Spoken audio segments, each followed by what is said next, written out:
ಇವತ್ತು ನೂಲಿಯ ಚಂದಯ್ಯನವರ ಜಯಂತ್ಯೋತ್ಸವ.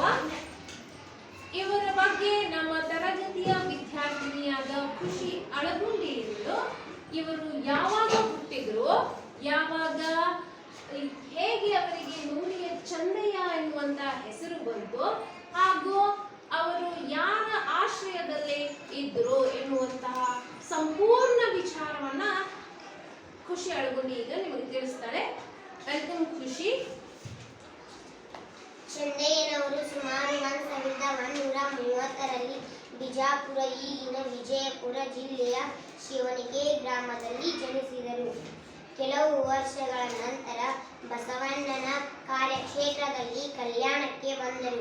ಕಲ್ಯಾಣದಲ್ಲಿ ಸಿಗುವ ಹೊಡಕೆ, ಚನ್ನೆ ಮುಂತಾದ ನಾರುಗಳಿಂದ ಹಗ್ಗ ಹೊಸೆದು ಮಾರಾಟ ಮಾಡಿ ಬಂದ ಹಣದಿಂದ ಜಂಗಮ ದಾಸೋಹ ನಡೆಸುತ್ತಿದ್ದರು. ನುಲಿಯ ಕಾಯಕದಿಂದಾಗಿ ಮುಂದೆ ನುಲಿಯ ಚಂದಯ್ಯನೆಂದು ಹೆಸರಾದರು. ಕಲ್ಯಾಣದಲ್ಲಿ 1160ರ ವೇಳೆಯಲ್ಲಿ ನಡೆಯುತ್ತಿದ್ದ ಅನುಭವ ಗೋಷ್ಠಿಗಳಲ್ಲಿ ಅವರು ಭಾಗವಹಿಸುತ್ತಿದ್ದುದಕ್ಕೆ ದಾಖಲೆಗಳು ಲಭ್ಯವಿದೆ.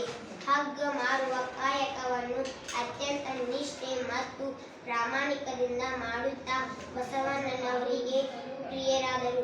ಇವರು ಚಂದೇಶ್ವರ ಲಿಂಗ ಎಂಬ ಅಂಕಿತ ನಾಮದಲ್ಲಿ ಸುಮಾರು 48 ವಚನಗಳನ್ನು ರಚಿಸಿದರು.